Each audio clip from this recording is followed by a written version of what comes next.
The Duval County Teachers Union just filed a grievance with the school district. It's concerned about how to properly switch a school to virtual learning. Terrie Brady is president of Duval Teachers United and is joining us live via Zoom this morning. Good morning, Terrie. Good morning. Would you explain the catalyst behind this grievance? Sure. The grievance was filed yesterday morning because in the contract and in labor agreements, when there's a change of working conditions, it has to have issues of bargaining. And we have never had this kind of unclear directions from the district before. We have experienced great collaboration and conversations. I started requesting this Friday night when I heard on your news network at 10 o'clock that they were going to shift how they close classrooms, and they had not even gotten to schools yet. And we just got asked to come to the table yesterday afternoon with the district to actually work on the language for the shift of working conditions. What that concerns me, Jennifer, is very clear is, you know, we've already had schools on Tuesday that shut down, classrooms that shut down. We have more yesterday. I'm sure there's going to be more this week and next week if you look at the dashboard. And we're not in disagreement with that, okay? We want to keep our employees safe and our students safe. But we also have to make sure that there's a balance, that employees know what they're supposed to be doing and making sure that we can provide the highest level of instruction possible. Well, and you know, let's use Fletcher Middle School as an example, if we could, Terrie. So yesterday afternoon, parents start receiving, you know, the calls, the robocalls saying, hey, look, we're transitioning to virtual starting tomorrow morning. Can a teacher transition that quickly like that in a matter of hours?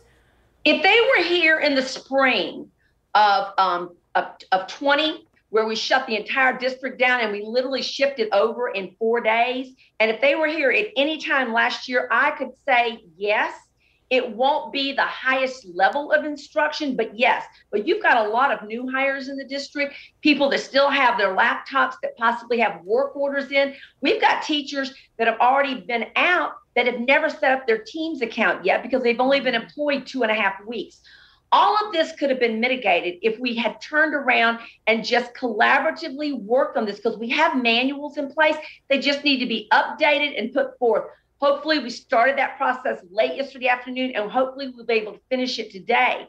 But that's for future teachers in classrooms that shut down. But the problem is we've already had them shut down since Tuesday and yesterday.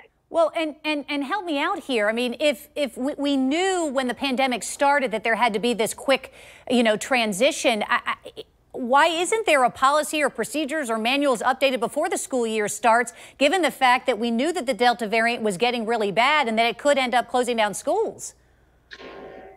Jennifer, that's a question you'd have to ask the district. But I think, and this is my opinion as the president of the union, not with the district, I think that they did not anticipate the volume of cases that have truly grown so quickly in the last 2 to 3 weeks, because we're almost surpassing what we had last year mid-year, and we're only in 3.5, 4 weeks into the school year.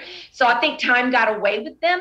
And it's not as if they've been sitting around ignoring the virus, because the district has worked very hard. Like I said, we're in favor of masks and we're in favor of shutting classroom downs if we need to, but you've got to also have an accurate balance and a fair balance to make sure all employees know. And these are just not teachers. What are we doing with our paraprofessionals and our office personnel and others who basically, some of them don't have laptops, and how are they supposed to service students? So we need these guides and manuals to be updated and then implemented so our employees know. Well, and then you have an added, you know, the change that we saw also this week, Terrie, this added, you know, element of elementary school kids. Two infections within a 7-day period. We've got to transition online. Is that even an easy process for a teacher, let alone a parent who, you know, has to be home? And if they're working, how do they do that?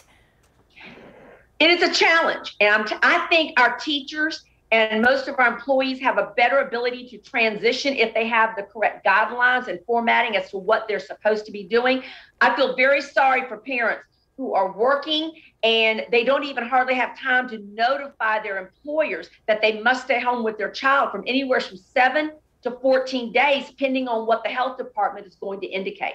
It's a challenging process, and I really wish our school district had greater flexibility from the state of Florida and the Department of Education to do what we need to do to keep everyone safe. Terrie Brady, president of Duval Teachers United, joining us this morning. Thank you. Continuation of a conversation that needs to even be continued, particularly after this week when we have a better idea of exactly what's going to happen. So thank you, Terrie, for joining us this morning. Thank you very much, Jennifer. I appreciate Channel 4 always keeping your viewers informed as to this really critical process we're going through. Absolutely. Thank you. Anytime we can. Thank you. Thank you.